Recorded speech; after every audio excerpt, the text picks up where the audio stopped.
Hi friends, आज हम chemistry में चैप्टर 3 इलेक्ट्रोकेमिस्ट्री स्टार्ट करेंगे। इलेक्ट्रोकेमिस्ट्री वो केमिकल की एक ब्रांच है जिसमें केमिकल रिएक्शन से इलेक्ट्रिक करंट प्रोड्यूस होता है। 10th में हम इलेक्ट्रोलिसिस पढ़ चुके हैं। इलेक्ट्रोलिसिस से ये प्रोसेस उल्टी है। इलेक्ट्रोकेमिस्ट्री यानी केमिकल रिएक्शन से हम इलेक्ट्रिक करंट प्रोड्यूस करेंगे, वो आज हम पढ़ेंगे।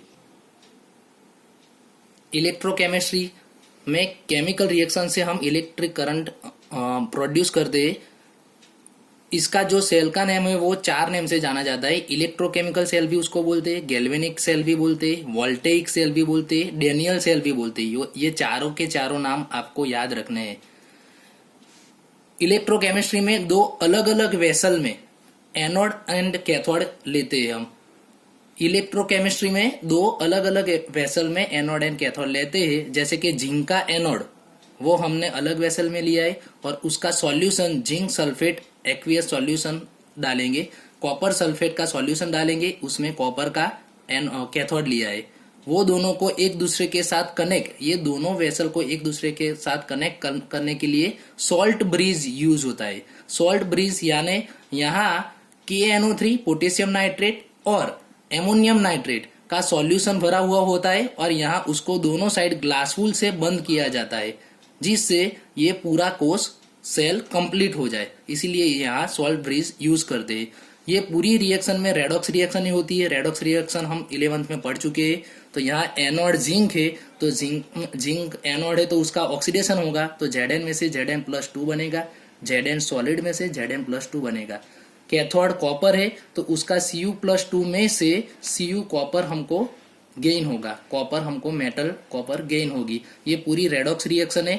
यहाँ Zn में से Zn+2 ऑक्सीडेशन हुआ, Cu+2 में से Cu रिडक्शन हुआ। ये सेल का टोटल सेल पोटेंशियल है, वो वैल्यू हमको याद रखनी है 1.1 वोल्ट। सेल का पोटेंशियल है 1.1 वोल्ट। पूरी रिएक्शन में हमको मालूम है, 11th में हम पढ़ चुके हैं कि reduction half reaction and oxidation half reaction कैसे होती है। तो रिडक्शन हाफ रिएक्शन में Cu+2+2 इलेक्ट्रॉन गिव Cu मिलेगा। ऑक्सीडेशन हाफ रिएक्शन में Zn में से Zn+2+2 इलेक्ट्रॉन मिलेगा। इसकी अगर हम टोटल रिएक्शन लिखे तो ये दोनों इलेक्ट्रॉन आमने सामने कट हो जाएंगे, तो हमारा पूरी रेडॉक्स रिएक्शन हमको ये मिल जाएगी। अगर इसका सेल का पोटेंशियल हमको फाइंड करना है तो उसका फॉर्मूला है E cell is equal to E right minus E left. अच्छी तरह से ये फॉर्मूला याद रखना। E सेल और E0 cell, zero standard cell हो इसके लिए यहाँ 0 यूज होता है। स्टैंडर्ड सेल यानी उसकी जो सॉल्यूशन लिया होता है उसकी कॉन्सेंट्रेशन 1 मोल होती है और 298 केल्विन टेम्परेचर पर और 1 बार प्रेशर पर ये सेल ले तो उसको स्टैंडर्ड सेल बोलते हैं। इसके लिए ऊपर 0 लिखते हैं। E0 cell is equal to E0 reduction cathode minus E0 reduction anode. याद रखना, कैथोड माइनस एनोड दोनों के रिडक्शन पोटेंशियल यूज होते हैं। ये सेल को हम लिखना हो तो कैसे लिख सकते हैं? तो सबसे पहले एनोड लिखेंगे यहाँ, बाद में यहाँ कैथोड लिखेंगे।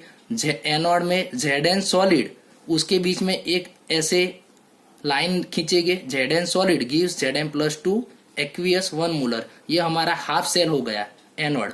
कैथोड का हाफ सेल उल्टा लिखेंगे, बीच में 2 लाइन खींची हो तो उसका मतलब होगा यहाँ सॉल्ट ब्रिज यूज किया है। ये 2 लाइन का मतलब है सॉल्ट ब्रिज यहाँ यूज किया है। कैथोड में उल्टा आएगा, Cu+2 aqueous 1 molar gives Cu होता है, इसलिए यहाँ लाइन खींच के यहाँ Cu लिखेंगे। तो यहाँ एनोड और कैथोड